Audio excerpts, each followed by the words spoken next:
ये घटना 30 नवंबर 2022 की है और घटना की जगह है कटिहार, उत्तरी बिहार का कटिहार जिला। इस कटिहार जिले में एक पंचायत है, केहुनिया पंचायत। इसी पंचायत के हद में एक गांव आता है तीखापार संथानी टोला। इसी संथानी टोला में 30 नवंबर 2022 की रात में एक डकैती की बड़ी वारदात सामने आती है। और ये वारदात बड़ी इसलिए होती है क्योंकि संथाली टोला के रहने वाले टिक्कू सोरेन के घर अचानक रात में लगभग 10 से ज़ायद की तादाद में कुछ डकैत घुसने और घर से जितनी भी कीमती चीज़ होती, ज्वेलरीज, गले के हार, पायल और साथ ही 40,000 रुपये कैश, वो सारी चीज़ों की लूटपाट करते हैं। और सिर्फ इतना ही नहीं बल्कि टिक्कू सोरेन के घर वालों के साथ बेहद दरिंदगी से मारपीट भी करते हैं।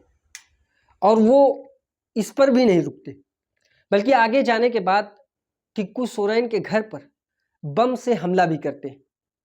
ये कटिहार का एक ऐसा इलाका है जहाँ पर जब भी कोई आपसी लड़ाई या विवाद होता है तो उसमें लाठी डंडे गोलीबारी के अलावा भी एक और चीज़ का इस्तेमाल होता है, वो होता है बम।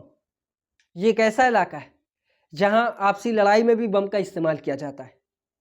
टिक्कू सोरेन के घर ये डकैत बम से भी दरवाजे पर हमला करते हैं और साथ ही ये सारी चीज़ों को देखते हुए टिक्कू सोरेन और टिक्कू सोरेन के घर वाले खामोशी से अपने आप को लूटता हुआ देख रहे थे। जब ये लुटेरे टिक्कू सोरेन के घर से सारी लूटपाट करने के बाद फरार हो जाते हैं तो टिक्कू सोरेन करीब के पुलिस स्टेशन में जाता है और अपने घर में हुई लूटपाट के मामले को दर्ज कराता है। जिसके बाद पुलिस की एक टीम टिक्कू सोरेन के घर आती है। घर आने के बाद अब बारीकी से पूरे घर की जांच करते हैं। जांच के दौरान पुलिस एक एक चीज़ बारीकी से देखती है। वो देखती है कि कितनी मालियत की चीज़ यहाँ से गायब की गई है। तो उसमें पता यह चलता है कि 40,000 रुपये कैश, बाकी गले का हार, पायल और इस तरीके की कुछ ज्वेलरीज जिनकी कीमत करीब 4 से आसपास 4 लाख या 3 लाख के आसपास होंगी। ये सारी चीज़ों को देखते हुए पुलिस मामले को पूरा अपनी निगरानी में लेती है और इस मामले में आगे बढ़ती है। लेकिन शुरुआती तमाम तफ्तीश के बावजूद पुलिस को इस मामले में कोई क्लू नज़र नहीं आ रहा था जिसकी वजह से उन डकैतों की पहचान की जा सके। क्योंकि जब भी कोई इस तरीके का मामला सामने आता है कि किसी के साथ किसी की लड़ाई हुई हो या कोई इस तरीके का मामला कि कोई किसी की आवाज़ से पहचान जाए कि ये आसी पास का कोई व्यक्ति, तो उसमें कुछ आसानी होती है। लेकिन कुछ डकैत जिनके चेहरे पहचान के नहीं हैं, वो अपने चेहरे पर नकाब लगाए हुए हैं और वो घर में आते हैं, लूटपाट करते हैं और लूटपाट करने के बाद वो वहाँ से फरार हो जाते हैं। तो ये एक ब्लाइंड मामला हो जाता है जिसमें पुलिस को उन तक पहुँचने के लिए काफ़ी स्ट्रगल करनी पड़ती है। पुलिस शुरुआती तफ्तीश में उनका कोई भी क्लू नहीं पाती है। अब आगे पुलिस के पास एक जरिया था जिस जरिए से उन डकैतों का पता लगाया जा सकता था। और वो जरिया ये था कि पुलिस मोबाइल के पुराने जितने भी डंप डाटा थे उस दिन के, जिस वक्त ये वारदात हुई, उस वक्त जितने भी मोबाइल उस जगह पर एक्टिव थे उनकी डिटेल्स निकालेगी और डिटेल्स निकालने के बाद फिर वो उन तक पहुंच जाएगी। लेकिन यहाँ पर जब पुलिस की टीम पूरी डंप डाटा को कलेक्ट करती है तो ये देखती है कि इसमें सिवाय टिक्कू सोरेन के परिवार वालों के अलावा किसी के भी मोबाइल एक्टिव नज़र नहीं आ रहे। यानी वो डकैत जब इस घर में दाखिल हुए उस वक्त या तो उनके पास कोई मोबाइल नहीं था या तो मोबाइल था तो वो लोग अपने मोबाइल को स्विच ऑफ कर लिए थे। वो पहले से ये सारी चीज़ें जानते थे कि किस वजह से, किस गलती की वजह से वो पकड़े जा सकते हैं। इसको देखते हुए वो पहले से अलर्ट थे। अपने मोबाइल फ़ोन को या तो वो बंद किए थे या तो इस डकैती की वारदात को अंजाम देने के लिए जब वो यहाँ पर आए थे तो अपने साथ मोबाइल फ़ोन को नहीं लेकर आए थे। पुलिस अब दोबारा से ब्लाइंड हो जाती है क्योंकि ये एक ज़रिया था जिसके ज़रिए से पुलिस ये पता लगा सकती थी कि उस वक्त वहाँ पर कितने लोग एक्टिव थे और उनको उठाने के बाद इस डकैती के मामले को हल कर सकती थी। लेकिन अब पुलिस पूरी तरह से ब्लाइंड थी क्योंकि अब आगे की जो कार्रवाई करना था उस कार्रवाई में कोई भी क्लू पुलिस के हाथ नहीं लग रहा था। पुलिस तफ्तीश में जुटी रहती, दोबारा से मौका वारदात पर बारीकी से जांच करना शुरू कर देती। देखती है कि जब पुलिस शुरुआती तफ्तीश इस क्राइम सीन की कर रही थी उस दौरान पुलिस को कुछ अजीब चीज़ें भी नज़र आती हैं और उनमें से एक अजीब चीज़ ये थी कि जहाँ पर ये घटना हुई, यानी टिक्कू सोरेन के घर पर। टिक्कू सोरेन की दहलीज पर कुछ चीज़ें बिखरी पड़ी थी और वो कुछ और नहीं बल्कि मुरमुरे के हिस्से थे, यानी मुरमुरे बिखरे हुए थे। मुरमुरे यानी राइस पफ जिसे इंग्लिश में कहते हैं, और बाकी इलाकों में उसे लाई का दाना भी कहते हैं, जो चावल को भून कर या उसको भट्टी में डालकर पफ बनाया जाता है, लाई बनाया जाता है। वो मुरमुरे वहाँ पर गिरे हुए थे और साथ ही एक अखबार में चटनी पड़ी हुई थी। पुलिस उस वक्त एविडेंस के तौर पर उन सारी चीज़ों को भी इकट्ठा करती है। अब पुलिस के पास एक रास्ता था कि इस मुरमुरे के जरिए उन डकैतों तक पहुंचा जाए। लेकिन आप हैरान होंगे कि आखिर पुलिस इस मुरमुरे के जरिए कैसे उस डकैत तक पहुंचेगी। तो इसमें एक खास बात ये थी कि जो चटनी वहां पर गिरी हुई थी, वो चटनी एक ऐसी जगह की चटनी थी जहां की चटनी फेमस थी, यानी उस तरीके की चटनी सिवाय उस जगह से कहीं और से आप नहीं पा सकते थे। और ये चटनी ही की वजह से ये दुकान, यानी इस मुरमुरे की दुकान को काफ़ी लोग जानते थे और ये दुकान काफ़ी फेमस थी। पुलिस भी इस चटनी के ज़रिए उस दुकान पर जाती है और दुकानदार से 30 नवंबर 2022 की उस शाम के बारे में पूछती है कि क्या उस दिन कुछ 8 से 10 लोग आपकी दुकान पर आए थे जो अपने साथ कुछ मुरमुरे की पैकेट पैक करा कर ले गए हों। दुकानदार अपने दिमाग पर जोर देता है और ये बताता है कि हाँ, शाम के वक्त 30 नवंबर 2022 को कुछ लोग दुकान पर आए थे और वो दुकान से मुरमुरे खाकर जब उन्हें पसंद पड़ा तो वो अपने साथ उस मुरमुरे को पैक कर कर अपने साथ लेकर गए थे।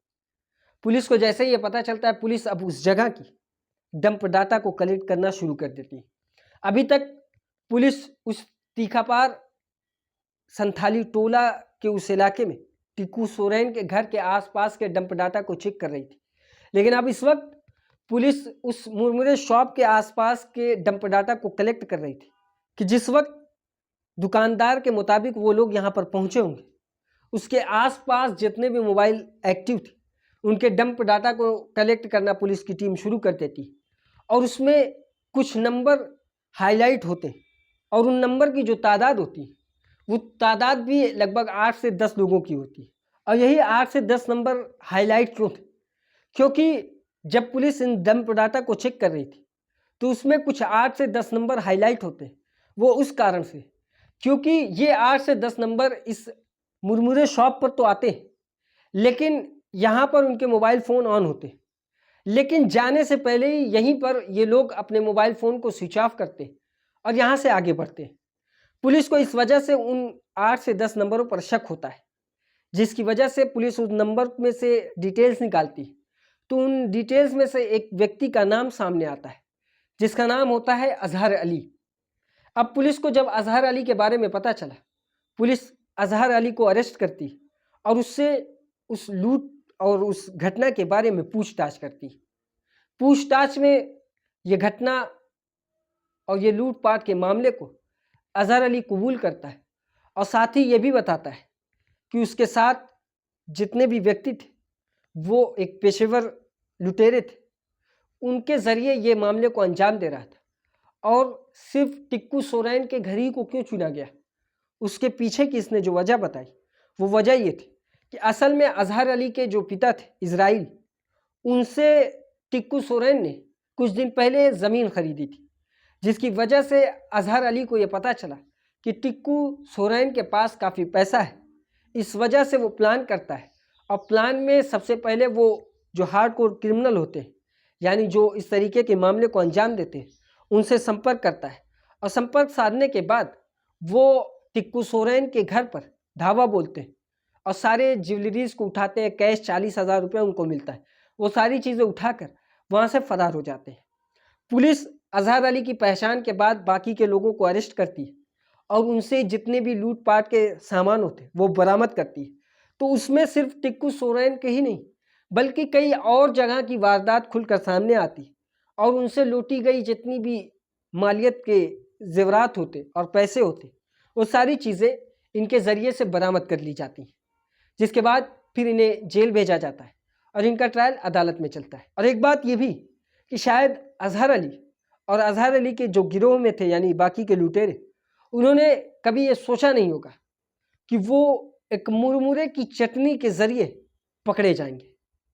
लेकिन पुलिस की शार्प विजन, यानी ये कह लीजिए कि एक ऐसी नज़र जो इतनी बारीक से बारीक चीज़ पर भी ध्यान दी, जिसकी वजह से अजहर अली और उसके गिरोह के लोग पकड़े गए थे। पुलिस इन्वेस्टिगेशन में कई बार देखा जाता है कि कोई ऐसी चीज़ एक क्लू के तौर पर काम आ जाती है जिसको कातिल या फिर वो मुजरिम ही नहीं बल्कि पुलिस भी हैरान होती है कि वो इस चीज़ का इस्तेमाल कर कर उन मुजरिम तक पहुंच चुकी है, क्योंकि ये कोई एक प्रॉपर क्लू नहीं होता। लेकिन बस पुलिस एक शार्प विजन के जरिए, एक शार्प माइंड के जरिए उस पर काम करती है, जिसका नतीजा ये होता है कि वो उस मुजरिम तक आसानी से पहुंच जाती है। ये थी आज की कहानी। इसी तरह की और कहानी सुनने के लिए हमारी इस वीडियो को लाइक करें, हमारे चैनल को सब्सक्राइब करें और बेल आइकन को ज़रूर दबाएं।